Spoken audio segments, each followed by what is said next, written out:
Menu barang merupakan bagian dari menu data barang pada deretan master data. Menu barang digunakan untuk melakukan hal yang berkaitan dengan data barang, seperti menampilkan data barang, input atau membuat data barang baru, edit atau merubah data barang, hapus data barang, dan cetak data barang. Ya, kita langsung buka menu barang ini atau tekan tombol kombinasi Alt plus B pada keyboard. Ya, kita klik saja. Setelah kita klik tombol menu barang ini, maka tampil menu data barang. Kemudian pada tampilan menu data barang ini terdapat beberapa bagian, dan tentang bagian-bagian yang terdapat pada data barang ini sudah dibahas pada video sebelumnya, yaitu pada video tentang mengenal bagian-bagian dan menu pada menu data barang. Ya, kita langsung saja ke pembahasan selanjutnya. Yang pertama yaitu membuat data barang baru. Untuk membuat data barang baru, caranya adalah klik tombol perintah new atau tekan tombol insert pada keyboard. Ya, kita klik tombol new ini. Maka setelah kita klik tombol new atau tekan tombol insert pada keyboard, maka akan tampil form menu tambah barang. Pada tampilan form menu tambah barang ini terdapat banyak kolom. Kemudian dari banyaknya kolom-kolom ini terdapat beberapa jenis kolom, yaitu kolom yang bisa diisi tapi jangan diisi. Kemudian ada kolom yang boleh diisi, boleh tidak. Kemudian ada kolom yang harus diisi, yaitu untuk kolom yang terdapat tanda bintang. Dan ada kolom yang tidak bisa kita isi. Ya, kita langsung coba isi kolom-kolomnya ini. Sebelum kita mengisi kolom-kolom yang ada ini, perlu kita perhatikan ketika kita membuka form menu tambah barang, posisi kursor ini yang berkedip berada pada kolom kode barcode. Kenapa tidak di kolom kode barang ini? Padahal kode barang ini berada di urutan yang pertama. Ya, hal ini karena kolom kode barang ini merupakan kolom yang bisa diisi tapi jangan diisi. Kenapa demikian? Karena kode barang ini akan terisi otomatis setelah kita mengisi kolom kelompok barang. Jadi kode barang ini nanti yang akan membuat adalah sistem, bukan kita. Hal ini karena jika nanti kita yang membuat, pasti kita akan kesulitan. Apalagi jika barang itu sudah sangat banyak. Jadi kesulitannya adalah ketika kita akan mengurutkan kode-kode barang yang ada. Untuk itu, biarkan saja kolom kode barang ini. Ya, selanjutnya kita ke kolom kode barcode. Kolom kode barcode ini merupakan kolom yang sifatnya boleh diisi, boleh tidak. Ini tergantung pada item barang yang akan kita masukkan atau kita input. Jika barang itu memiliki kode barcode, maka kita masukkan dengan cara di-scan atau diketik nomor kode barcode-nya. Dan jika barang tersebut tidak memiliki kode barcode, maka kolom kode barcode ini kita abaikan, kita langsung ke kolom berikutnya, yaitu kolom nama barang. Ya, misalkan barang ini yang akan kita input itu terdapat kode barcode, ya kita scan. Ya. Ketika kita scan kode barcode, maka posisi kursor akan langsung pindah ke kolom nama barang. Kemudian setelah posisi kursor pindah ke nama barang, selanjutnya kita masukkan nama barangnya. Kolom nama barang ini merupakan kolom yang harus kita isi, ya. Di sini ada tanda bintangnya, ya, tanda bintang merah. Jadi ini sifatnya harus diisi. Ya, kita langsung masukkan nama barangnya. Dan perlu kita perhatikan untuk memberi nama barang, perhatikan pada nama barangnya dan ukurannya.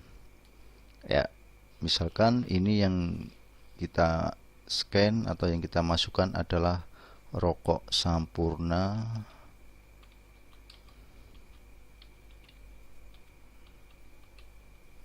mil 16. Kemudian berikutnya adalah kolom kelompok barang. Ya, kolom kelompok barang ini termasuk jenisnya adalah kolom yang harus kita isi, di mana kolom ini digunakan untuk memasukkan kelompok barang. Ya, kita langsung masukkan dengan cara klik tombol F4 ini atau tekan tombol F4 pada keyboard, atau jika kita sudah hafal dengan kode-kode kelompok, kita tinggal ketik kode kelompoknya pada kolom ini. Klik saja tombol F4-nya. Kemudian akan tampil form kelompok, di mana pada tampilan form kelompok ini terdapat beberapa kelompok. Ya, karena tadi yang kita masukkan itu adalah jenisnya rokok, maka kita pilih kelompok rokok. Dan jika kita akan memasukkan kelompok ini tapi di data itu belum ada, kita bisa langsung membuatnya, yaitu dengan cara klik menu, kemudian pilih new atau tekan tombol insert. Nah, kemudian kita bisa membuat kelompok baru di sini, yaitu pada form tambah kelompok. Ya, karena tadi yang kita cari itu sudah ada, kita close saja. Ya, kita pilih rokok, kemudian OK atau tekan tombol enter pada keyboard. Ya, di situ nama kelompok sudah muncul. Kemudian perhatikan juga pada kode barang. Ya, kode barang itu sudah terisi, atau kolom kode barang itu sudah terisi kode dari barang tersebut. Jadi kode barang ini sudah terisi otomatis ketika kita memasukkan kode kelompok barang. Ya, berikutnya adalah kolom satuan. Kolom satuan merupakan kolom yang harus kita isi, di mana kolom satuan ini digunakan untuk memasukkan satuan barang. Ya, caranya kita klik tombol F5 atau tekan tombol F5 pada keyboard. Atau jika kita sudah hafal dengan kode satuan, kita tinggal ketik kode satuannya pada kolom satuan ini. Ya, kita klik F5. Dan akan tampil form pilih satuan. Ya, kita cari, karena ini jenisnya rokok yang tadi kita input, kita cari, atau kita bisa ketik di sini nama satuannya. Ya, misalkan di sini Pisces. Nah, di situ sudah muncul nama satuan Pisces, kemudian oke. Ya, selanjutnya adalah kolom supplier. Ya, kolom supplier ini merupakan kolom yang boleh diisi, boleh tidak. Untuk menentukan barang tersebut dari supplier mana, itu nanti pada pembahasan tentang transaksi pembelian barang. Jadi untuk kolom ini sementara kita tinggalkan saja, kita langsung ke kolom berikutnya, yaitu kolom status barang aktif. Pada kolom ini kita disuruh menentukan pilihan ya dan tidak, yaitu kita klik tombol anak panah ini. Nah, di situ ada pilihan ya dan tidak. Ya, karena kita membuat barang baru, maka pastinya barang itu adalah barang aktif. Jadi kita pilih ya. Ya, selanjutnya kolom kode HPP. Kolom ini merupakan kolom yang digunakan untuk mengisi kode HPP. Bisa dikatakan kode rahasia jika nanti ada orang yang menawar pada saat membeli. Maka dengan adanya kode HPP ini, kita bisa memberi harga yang berbeda, namun kita masih dapat profit. Dan kolom ini sifatnya boleh diisi, boleh tidak, namun jarang yang memakainya, tergantung kebutuhan kita saja. Ya, untuk saat ini kita tinggalkan saja. Selanjutnya ke kolom HPP. Ya, HPP itu adalah harga pokok pembelian atau harga kita gulakan dari supplier atau kita belanja di tempat grosiran. Kolom HPP ini merupakan kolom yang boleh diisi, boleh tidak. Dan kalau tidak diisi, maka untuk mengisinya itu nanti pada saat melakukan input transaksi pembelian barang. Untuk saat ini kita coba langsung masukkan HPP-nya. Ya, misalkan HPP-nya atau harga pokok pembeliannya adalah perbungkusnya, ya, ini perbungkusnya 21.500. Kemudian kita ke bagian harga jual. Pada bagian harga jual, di mana pada bagian ini digunakan untuk menentukan harga jual barang dan juga untuk menentukan seperti apa sistem penjualan kita nanti. Ya, misalkan apakah itu kita hanya jualan retail atau semi grosir atau grosiran. Ya, kita langsung saja. Yang pertama adalah pada bagian harga jual profit.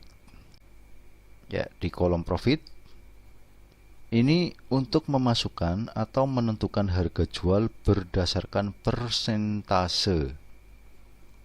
Ya, kita coba masukkan misalkan 5%.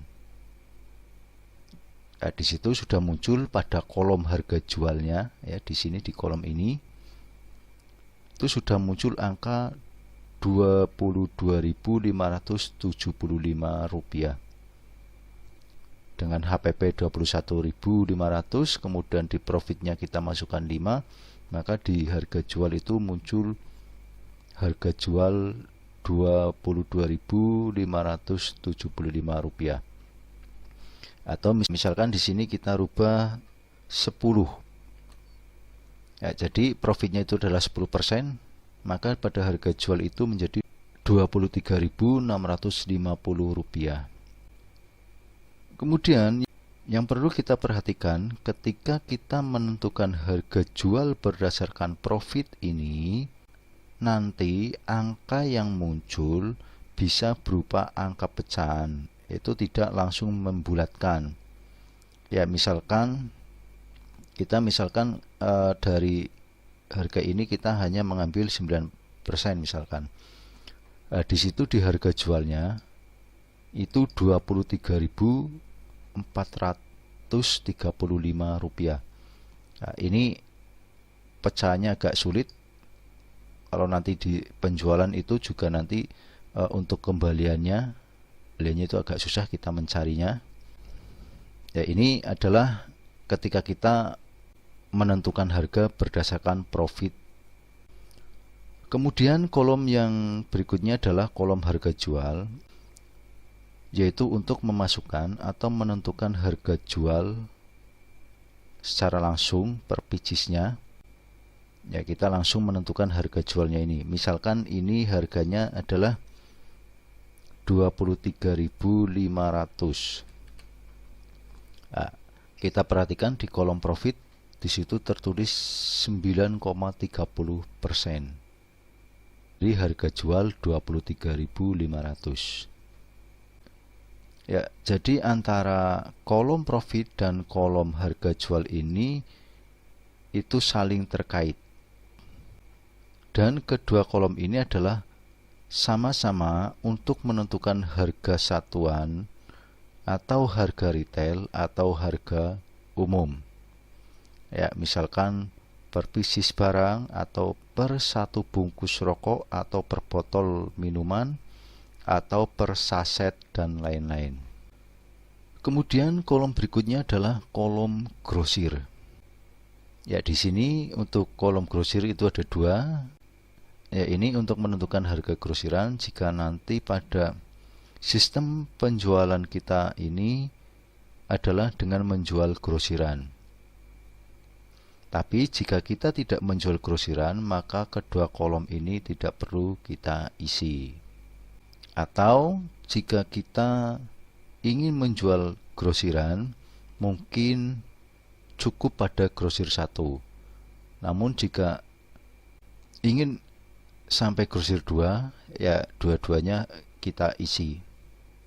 Kemudian perlu kita ketahui juga bahwa penjualan grosiran ini hanya untuk pembeli grosir atau untuk pelanggan atau untuk customer.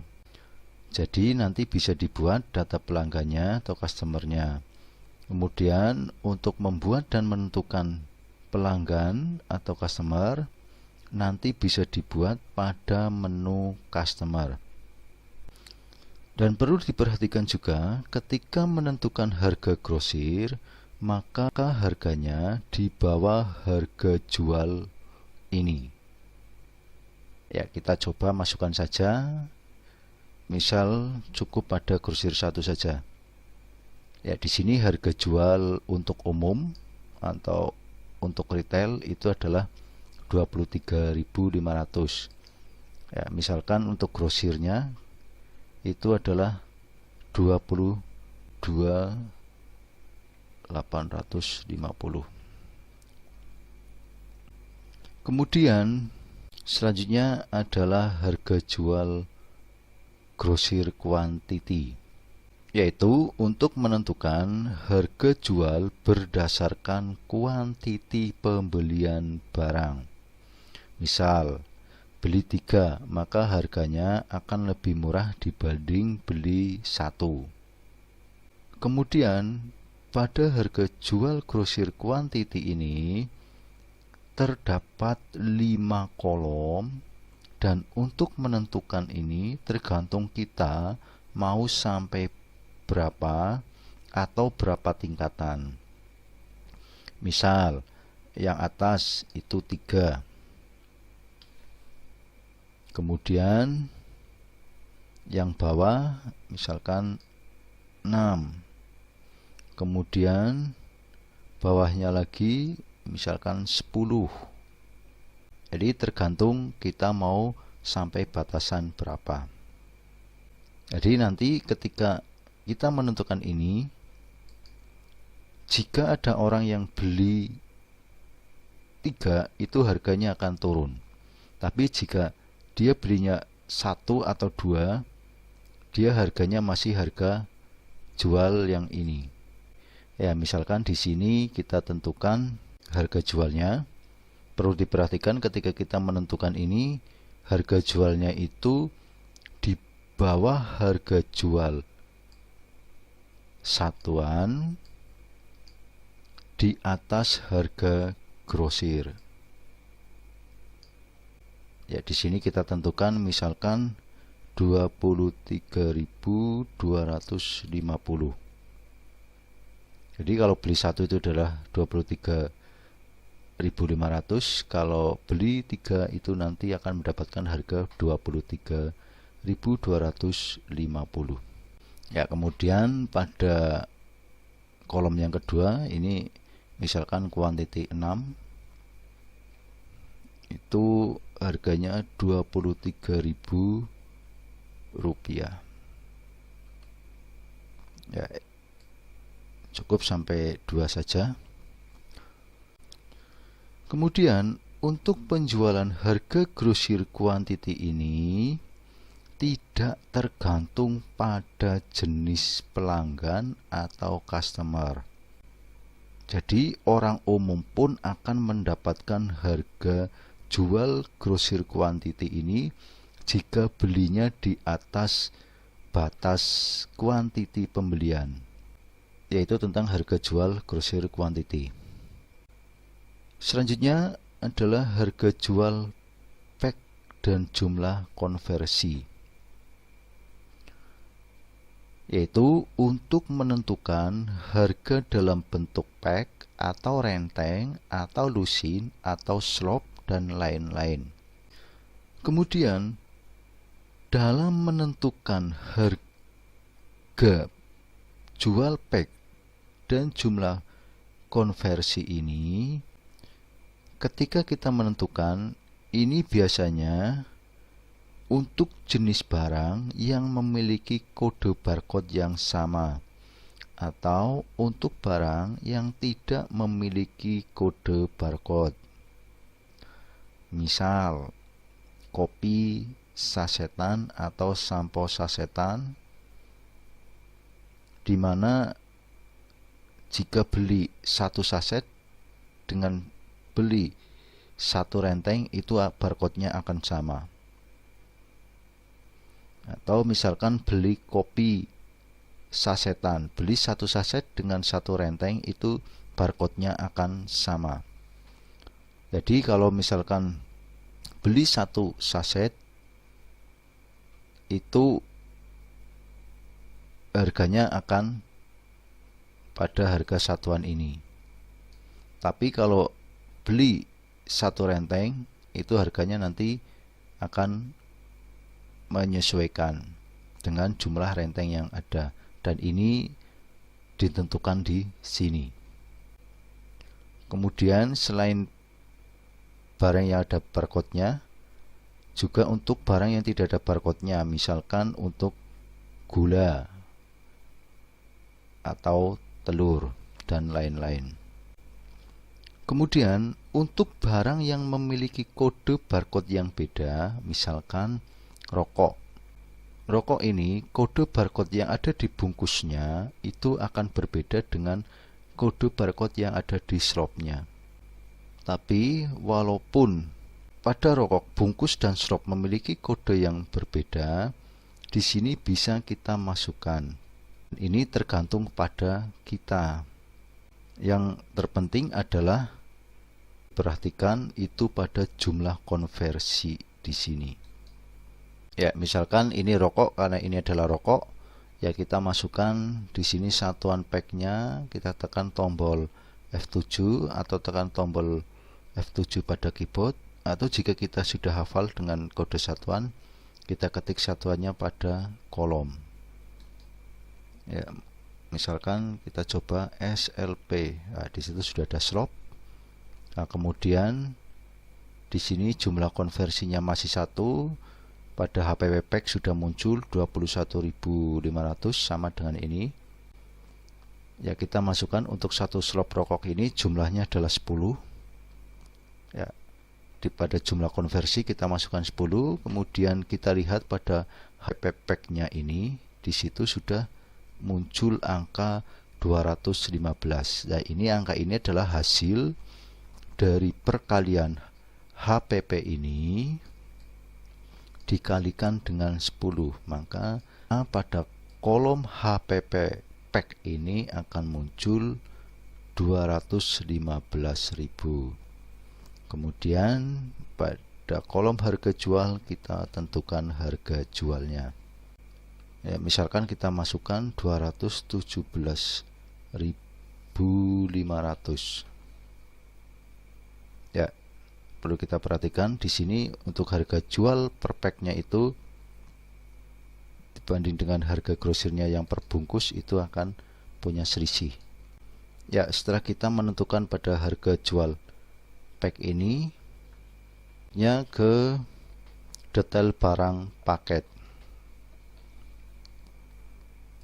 Ya, detail barang paket ini fungsinya adalah untuk membuat item barang atau data barang paket. Misalkan untuk promo atau paket promo, atau untuk membuat parcel pada saat lebaran atau hari besar lainnya. Pada bagian ini digunakan untuk memasukkan item barang yang akan dijadikan satu paket. Kemudian untuk memberi nama barang paket itu pada kolom nama barang. Ya, misal nama barangnya di sini adalah paket sembako.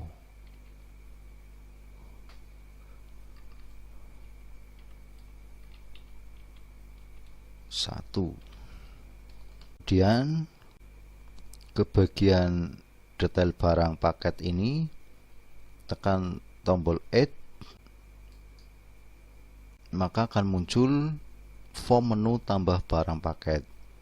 Kemudian kita masukkan nama barangnya dengan memasukkan kode barangnya, atau tekan tombol F3 pada keyboard, atau kita klik saja. Ya, di sini kita cari misalkan gula. Ya, misalkan gula pasir setengah kilo. Kemudian setelah kita pilih, klik tombol OK. Nah, di situ sudah muncul kode barang 60017 dengan nama gula pasir. HP barangnya adalah 4.500. Ya, di sini kita masukkan misalkan kuantiti dalam satu paket barang itu gulanya adalah 1 yang setengah kilo, dan simpan. Nah, kemudian kita tambah lagi, misalkan kita masukkan lagi nama barangnya adalah kecap misalkan. Nah, ya, misalkan kecap refill ini ya 1. Di kuantitinya kita masukkan 1. Ya, kemudian tambah lagi misalkan roti.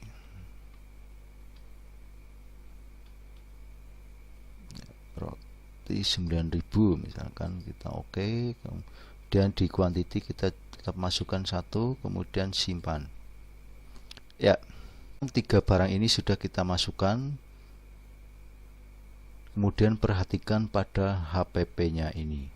Di situ pada kolom HPP sudah muncul HPP dari ketiga barang ini adalah 19.544,77 rupiah.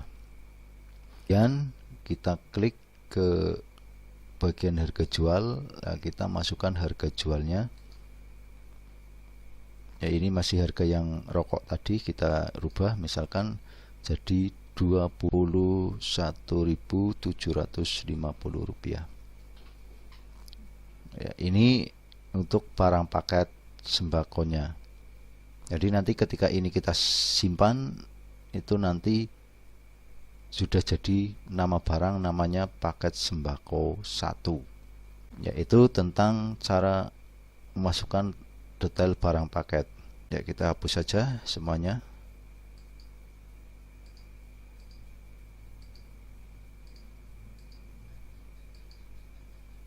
Ya, kita kembali ke rokok tadi.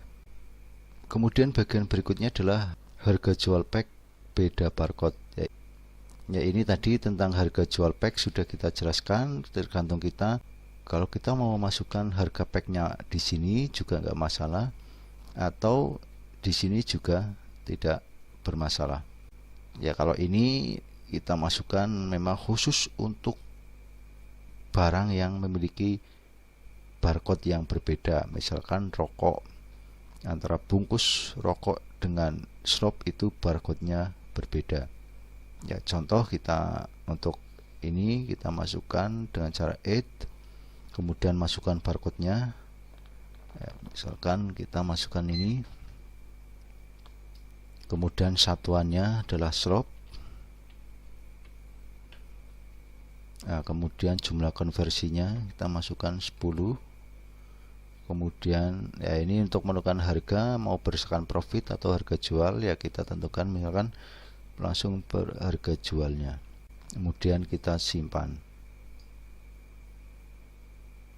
Nah, ini jika kode barang itu sudah dipakai, kode barcode-nya, maka di situ akan muncul peringatan atau warning. Ya, kita close. Ya, kita masukkan sebagai contoh saja, kita masukkan untuk pembedanya. Masukkan angka 1, kemudian kita simpan. Yaitu cara membuat atau memasukkan harga jual pack beda barcode. Jadi tadi kalau rokok itu yang dimasukkan itu adalah slopnya, barcode yang ada di slopnya kita masukkan. Ya, jika kita sudah menentukan pada harga jual pack beda barcode, maka di sini kita harus hapus. Begitu juga sebaliknya, jika kita sudah menentukan di sini di harga jual pack ini, maka di sini harus kita hapus. Jadi harus dipilih salah satu, mau yang mana. Ya, misalkan ini kita hapus. Kemudian jika kita menentukan harga jual packnya itu di sini, misal ada orang beli rokok Sampurna ini 1 bungkus, kita scan di kasir, maka di situ akan muncul tampilan pilihan pieces atau slop. Ya, karena itu belinya pieces ya kita pilih pieces. Kalau belinya itu slop ya kita pilih slop. Itu nanti di kasir itu akan tampil. Selanjutnya adalah biaya tambahan. Ya, biaya tambahan ini biasanya digunakan untuk jenis barang minuman. Ya, biasanya itu untuk jenis barang minuman yang botolan itu biasanya masuk pada lemari pendingin, yaitu ya misalkan harga tidak dingin itu adalah 3.000, kalau dingin itu jadi 3.250, maka pada kolom biaya tambahan ini kita masukkan Rp250. Maka nanti di kasir ketika barang itu di scan atau dimasukkan di kasir, itu akan muncul konfirmasi apakah barang itu masuk pendingin atau tidak. Ketika kita pilih iya, maka harga sudah langsung masuk jadi 3.250. Kalau kita pilih tidak, maka harga akan tetap Rp3.000. Kemudian selanjutnya bagian stok barang. Ya, di sini pada bagian stok barang itu terdapat 2 kolom, yaitu kolom minimal stok, di mana kolom minimal stok ini untuk memasukkan jumlah minimal stok barang. Jumlah minimal stok barang ini fungsinya nanti ketika stok barang ini sudah mendekati minimal atau bahkan sampai stoknya min, itu nanti waktu kita transaksikan di kasir akan muncul informasi bahwa stok barang sudah min. Ya, misalkan di sini kita masukkan 1. Jadi nanti kalau barang sudah mendekati stok 1, itu akan muncul informasi atau peringatan tentang stok barang itu sudah hampir habis. Kemudian kolom yang kedua adalah kolom stok sekarang.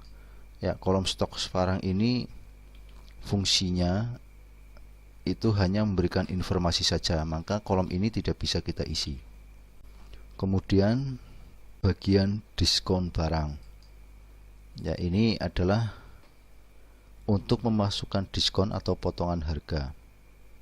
Pada bagian ini terdapat dua kolom, yaitu persentase dan rupiah. Tergantung kita ketika akan memberikan diskon itu dalam bentuk persen atau rupiah. Dan perlu kita perhatikan tentang diskon ini atau pemberian diskon sebenarnya bisa kita lakukan pada menu diskon event atau langsung di program kasirnya. Ya, kemudian setelah beberapa kolom yang ada kita isi dan harga-harga sudah kita tentukan, kemudian kita simpan dengan cara klik tombol save atau tekan tombol kombinasi Ctrl plus S pada keyboard.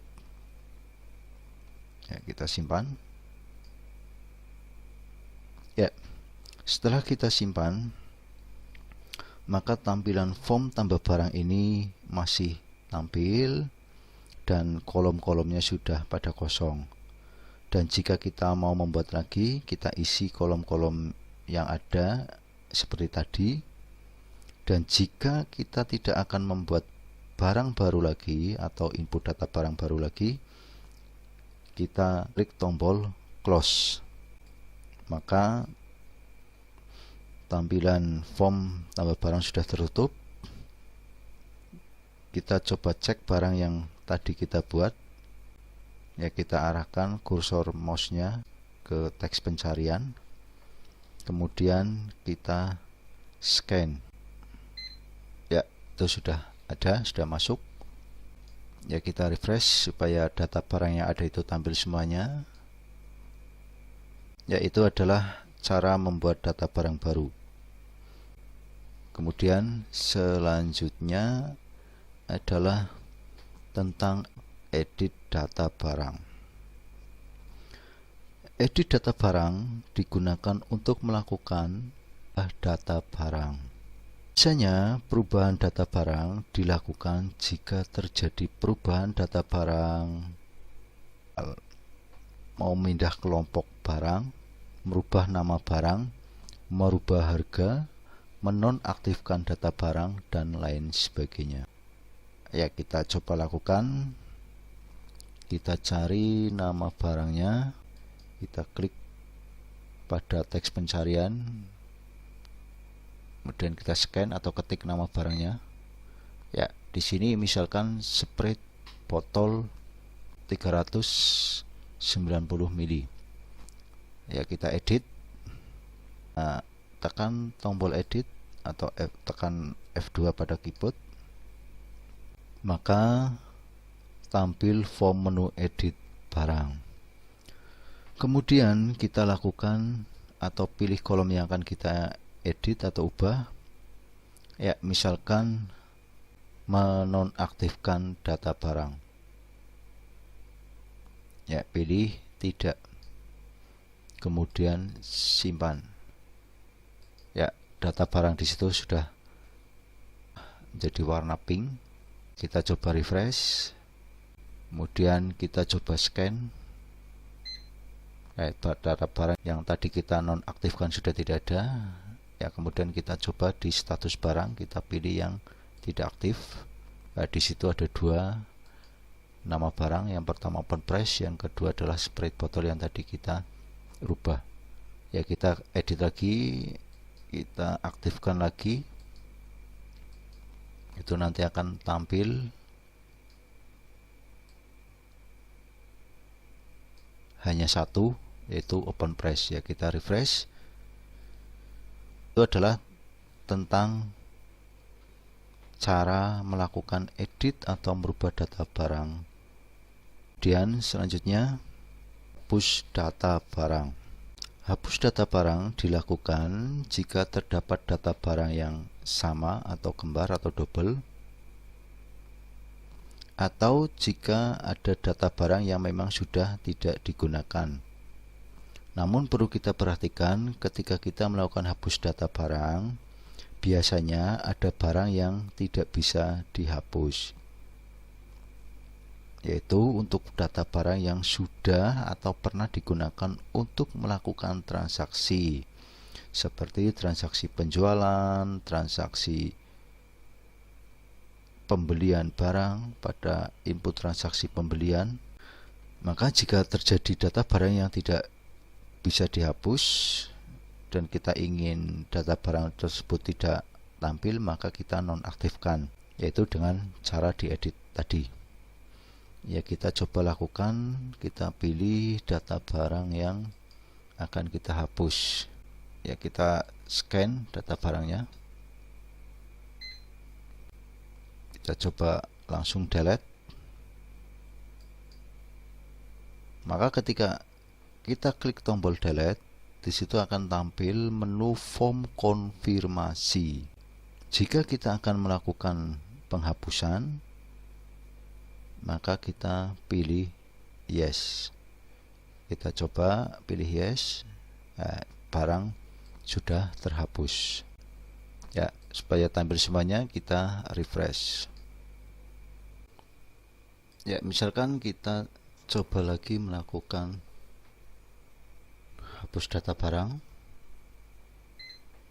Ya, misalkan rokok Sampurna ini. Kita coba delete. Ya, klik tombol delete. Muncul konfirmasi, kemudian pilih yes. Nah, itu muncul barang ini sudah tidak bisa dihapus karena di form warning itu ada konfirmasi bahwa data tersebut masih jadi referensi di data pembelian. Jadi ini tidak bisa kita hapus. Ya, kita oke saja. Ya, jika kita tidak ingin data ini tampil, kita di nonaktifkan. Ya, kita refresh supaya tampil semuanya. Ya, selanjutnya adalah cetak data barang, yaitu mencetak data barang. Untuk mencetak data barang, caranya adalah klik cetak data atau tekan tombol kombinasi Ctrl P pada keyboard, maka akan muncul menu pilihan laporan barang. Kemudian pada bagian pilih jenis laporan, pilih salah satu bentuk laporan yang akan kita cetak. Pada jenis pilihan ini terdapat banyak pilihan. Yang pertama adalah daftar harga retail, daftar harga grosir 1, daftar harga grosir 2, daftar semua harga, form stok opnam, persediaan barang, dan barang berdasarkan stok. Ya, kita pilih salah satu, misalkan daftar harga retail.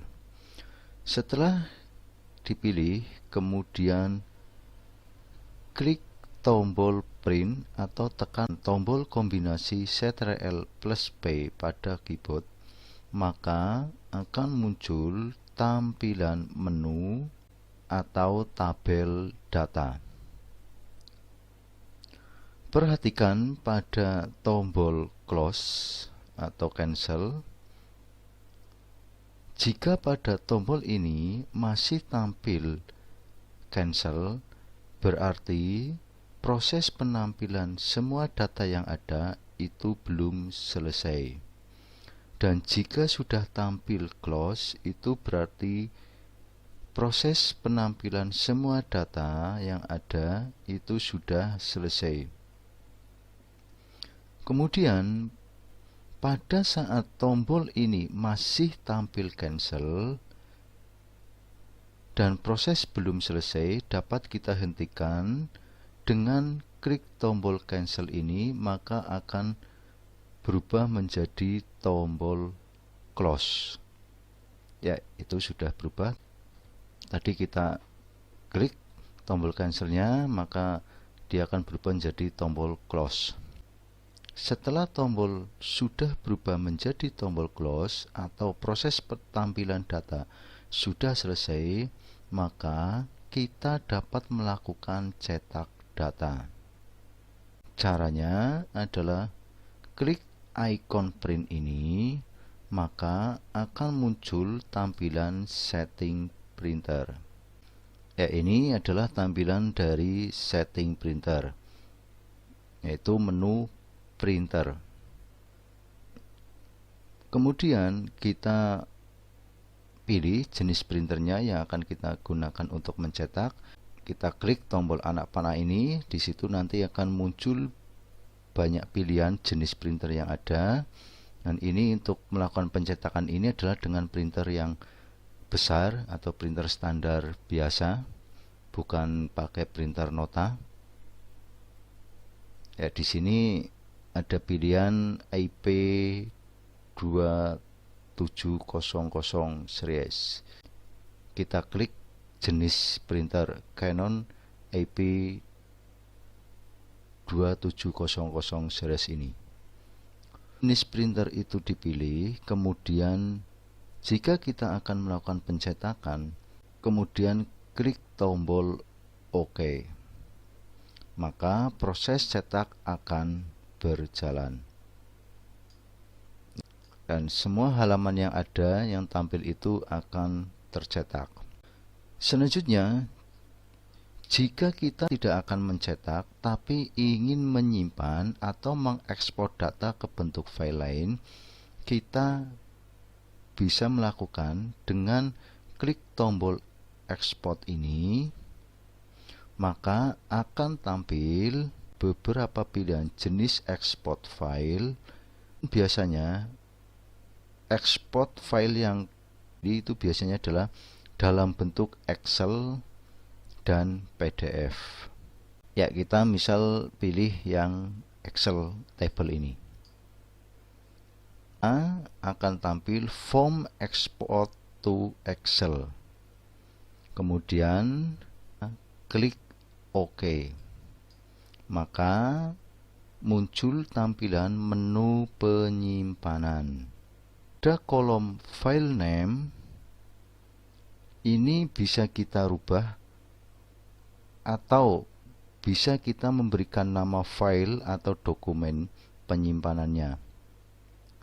Ya, misalkan di sini kita rubah nama filenya adalah laporan harga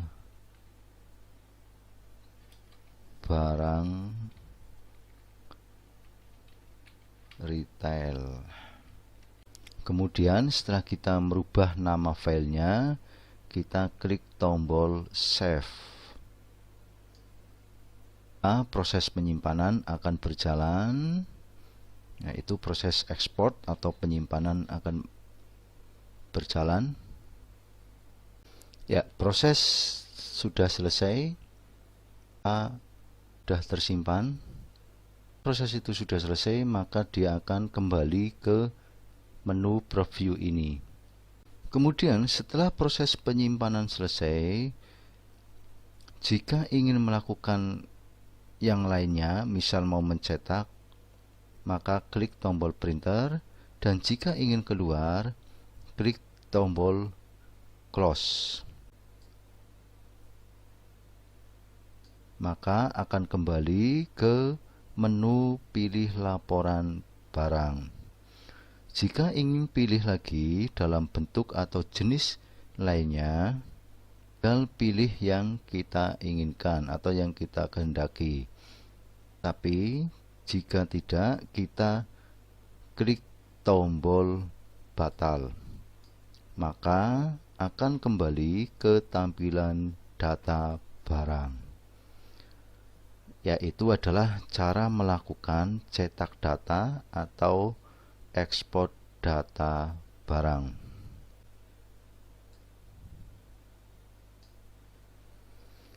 Itu adalah pembahasan tentang menu barang, dari cara membuat data barang baru, edit data barang, dan cetak data barang. Demikian penjelasan dan pembahasan tentang menu barang. Jika ada yang kurang jelas, bisa hubungi tim Jogja System. Sekian dan terima kasih.